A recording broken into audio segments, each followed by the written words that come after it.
nothing ever happens. Everything in life, you're gonna have people that are bad and people that are good. You have to choose your side.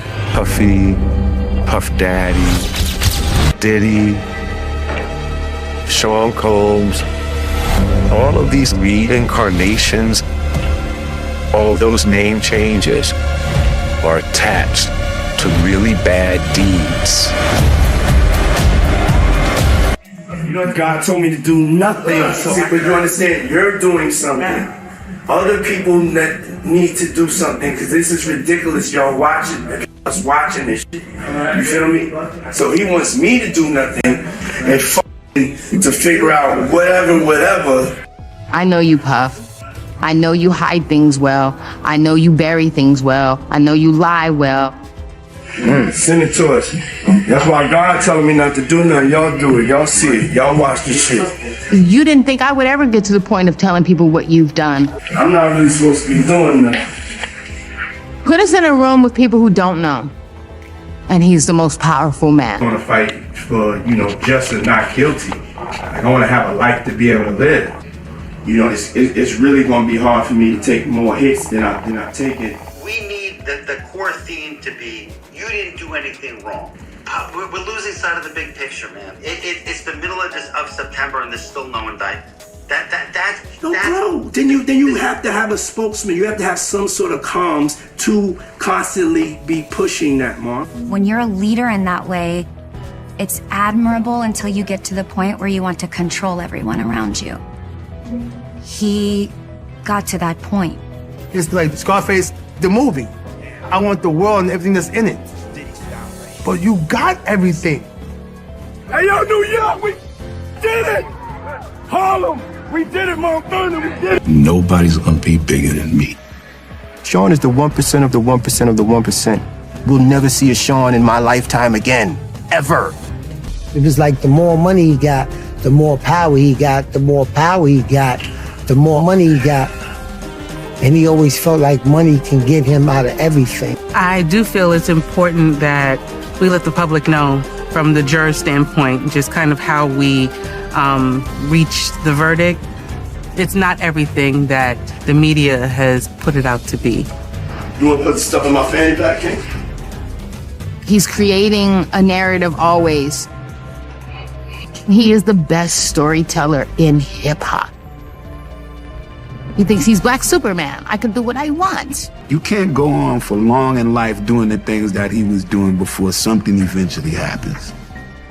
You can't continue to keep hurting people and nothing ever happens. It's just a matter of time. I was dazzled by his ideas and his unique talent. But he was a very different Sean Combs back then. Sean was 19 when he dropped out of Howard University. He wanted to be in the flashy, swaggy music industry. He started off dancing, wanting to be in videos, wanting to be a pop culture mover and shaker at a time where things were changing. The late 80s, it was fantastic. There were a lot of independent labels that gave birth to hip hop in the way that we know it today. Heavy D was the biggest rapper signed to Uptown.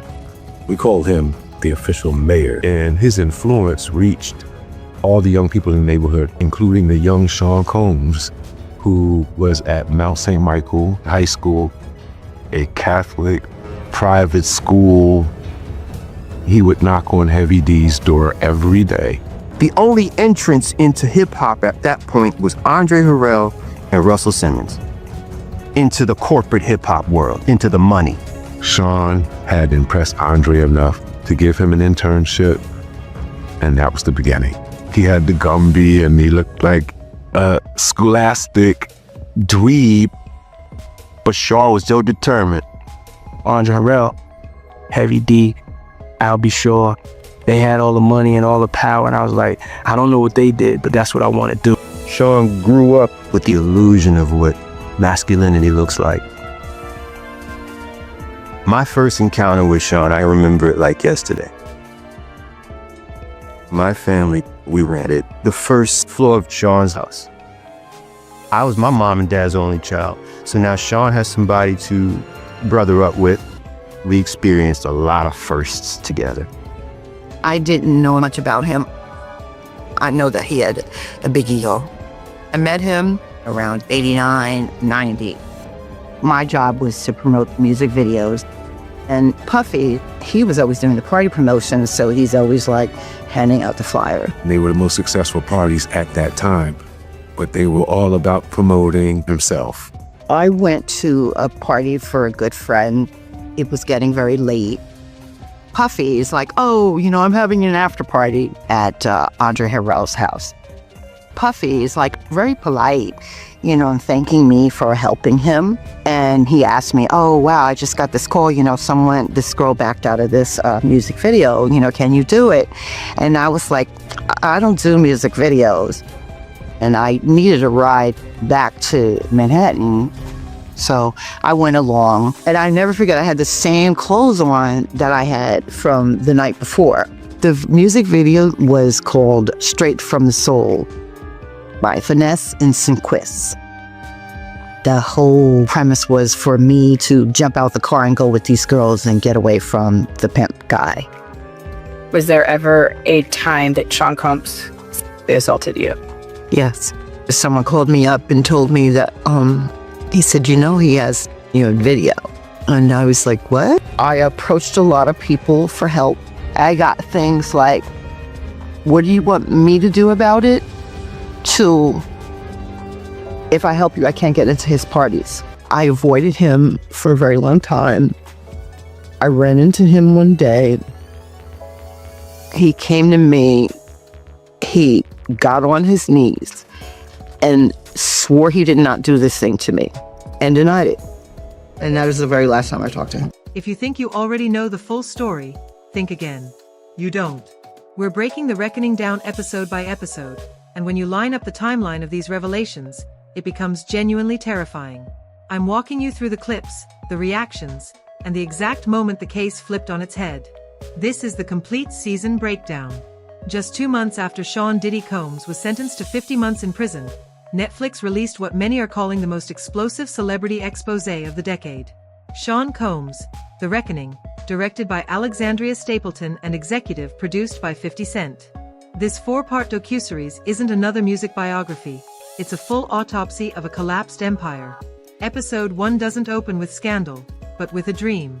Grainy archival footage shows a young Sean Combs hustling through the halls of Uptown Records, wide-eyed, ambitious, magnetic. A kid from Harlem with enough charisma to bend any room he walked into. By the early 90s, he built Bad Boy Records, the label that reshaped hip-hop's glossy era and made him a mogul before turning 30. But before the fame, there was a tragedy that quietly foreshadowed everything. The episode revisits the 1991 City College Stampede, a charity basketball event organized by a 21-year-old Combs. When 5,000 people rushed the doors, chaos erupted. 9 fans were crushed to death. I'm 19 and I always like seeing people entertained. And I thought, you know, over the holidays, just wanted to throw a celebrity basketball game in Harlem. I was at the game, I was on the floor. All of us was there. Every rapper in New York, right? Your MTV Raps came. I'm at City College in the heart of New York City for the Puff Daddy Heavy D first all-time celebrity all-star classic. That was one of the biggest basketball games. If that would have turned out correctly, it would have went down in history. There's no more room, but everyone still wants to come. We open up the doors, everybody starts flowing through, but then thousands more come. Sean over-promoted, overhyped, and that led to a crowd. The death toll from last week's stampede at a New York charity basketball game has risen to 9. One of the unanswered questions remains who's to blame for the stampede that killed 9 people. My dream for this evening was to bring a positive program to my people, to people of my age, and to people in my community. Whatever must be done to ensure that this never, ever, ever happens again. That's how he got super famous, was that game and those deaths. That's the beginning of Puff Daddy. Brass that afforded Uptown its distribution money wanted Sean out. No charges were ever filed, but investigators quietly debated his responsibility. The documentary frames this as a defining moment, the first time ambition and recklessness collided. From there, the reckoning dives into Kirk Burroughs' disturbing recollection that after the stampede, a distraught Combs allegedly struck his own mother, Janice, in a moment of uncontrollable rage. The scene is gut-wrenching, not just because of the claim, but because of who it involves. Kirk Burroughs' allegations claims that he firsthand saw Diddy slap his own mother, Janice Combs. Here's what he said. He was holed up in a hotel on the east side, him and his mother. He didn't know what was going to happen. And I saw Janice question Sean, and I saw him put his hands on her, call her a and slapped her. Janice Combs has since publicly denied the allegation, calling it inaccurate and patently false. According to reports, Janice Combs has addressed this. She said, "I'm portrayed as an abusive parent. This is untrue. As I have stated previously, I was a single mother raising my son. I held 3 and even 4 jobs in an attempt to provide a comfortable upbringing and quality education for my child. I raised Sean with love and hard work, not abuse. The allegations that my son slapped me while we were conversing after the tragic City College event are inaccurate and patently false." Still, its inclusion casts a dark shadow over the series. The suggestion that violence didn't begin with fame, but may have always been nearby. Then comes one of the episode's most chilling testimonies, Joy Dickerson Neal's account. She alleges that in 1989, years before Bad Boy Records, Combs drugged and sexually assaulted her, and that he recorded the act. Was there ever a time that Sean Combs assaulted you? Yes. Someone called me up and told me that, he said, he has, video. And I was like, what? I approached a lot of people for help. I got things like, what do you want me to do about it? To, if I help you, I can't get into his parties. She claims the footage was later shown to others in the industry. On screen, the documentary displays her mother's handwritten letter to Combs, begging him to stop showing the tape, one of the most haunting visuals in the entire series. Combs has denied the allegations, but the case remains open.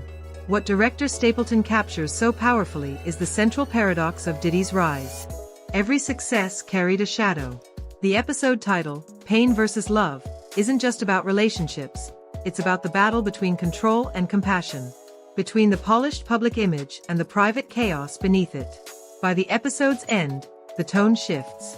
Vintage footage shows Diddy dancing, celebrating, seemingly untouchable, as the narration warns that just when the world began celebrating his genius, tragedy struck again. The music fades, the lights dim, and you realize this isn't a story about success, it's about what happens when success turns dark. Reaction to episode 1, Pain vs. Love, hit social media like an earthquake within hours of release. #DiddyDoc and #TheReckoning Netflix trended across X, TikTok, and Instagram as viewers described the opening chapter as gut-wrenching, unsettling, and the moment Diddy's mask finally slipped. Clips of the City College stampede flooded timelines, especially the slow-motion montage of chaos outside the gym doors, juxtaposed with archival footage of Diddy from the same night. The emotional contrast shook viewers. Many called it one of the darkest moments in music history no one ever talked about. My dream for this evening was to bring a positive program to my people, to people of my age, and to people in my community. Whatever must be done to ensure that this never, ever, ever happens again. #, City College 91 surpassed 25 million views on TikTok within 2 days. Viewers were stunned to learn no criminal charges were ever filed, with creators stitching the clip to highlight how the tragedy marked the first time Combs walked away from devastation untouched. One viral tweet read, "That stampede wasn't an accident. It was the first red flag. He's been walking away from other people's pain since day one." Others zeroed in on Kirk Burroughs' shocking claim that Combs allegedly struck his mother, igniting fierce debate. Despite Janice Combs publicly denying it as false, the moment sparked arguments about when Diddy's alleged violent behavior truly began. On TikTok, fans analyzed every frame. Reaction videos showed viewers pausing, rewinding, gasping. One creator said, "You can feel the oxygen leave the room when he says that line. It's not what he says, it's how he says it." Meanwhile, true crime podcasters and pop culture YouTubers jumped on the story within hours. Many noted how precisely the documentary frames early signs of control, volatility, and unchecked ego that later defined Diddy's career. YouTube breakdowns titled The Origins of the Bad Boy Monster and How the City College Stampede Defined Diddy pulled millions of views overnight. The most divided reactions came from longtime fans. Some defended him, arguing young Puff was ambitious, not malicious. Others weren't forgiving, saying, "We ignored the red flags for decades. Every rumor we brushed off in the 2000s started right here." The episode's most chilling moment, Joy Dickerson-Neal's assault allegation, triggered emotional responses across survivor communities online. Feeds filled with support for Joy and outrage over industry silence.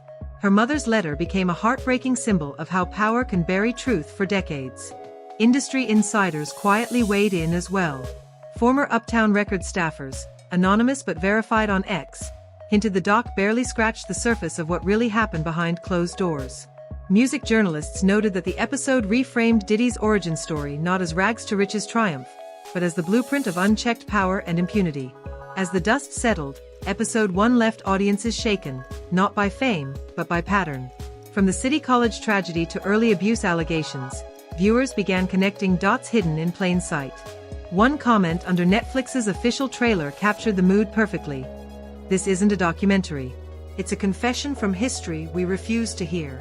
As episode 1 fades to black with the line, "Just when the world started celebrating his genius, tragedy struck again," social media asked one question non-stop. If this was only the beginning, what horrors were still coming? And if episode 1 laid the foundation, episode 2 tears open the world Diddy built, exposing how fame, paranoia, and ego collided into one of hip-hop's darkest chapters. Happy birthday to you! He's saying to himself, how do I get out of this? Maybe I can convince some witnesses that I'm not the guy who I am. Eventually, he's going to get to the point where he's going to ask himself, how did I get myself into this situation? Episode 2 opens with a slow, haunting montage. Diddy on red carpets, champagne raised, flashes popping, layered under somber narration. In the 1990s, Sean Puffy Combs was untouchable, but power always comes at a cost. From there, the reckoning plunges into the bad boy versus death row era, the cultural battlefield that shaped and nearly destroyed a generation of hip-hop. Through archival footage and first-hand accounts, the episode reconstructs how tensions between Bad Boy Records in New York and Suge Knight's Death Row Records in Los Angeles escalated far beyond music. Insiders describe how Diddy's polished suit and tie image clashed with Death Row's raw, street-driven energy. But behind the scenes, both sides were playing with fire, using intimidation, money, and power to dominate. Suge Knight's infamous 1995 Source Awards moment, where he publicly took shots at Diddy, reappears remastered and chilling. The crowd erupts as viewers realize they're watching the spark that ignited years of bloodshed.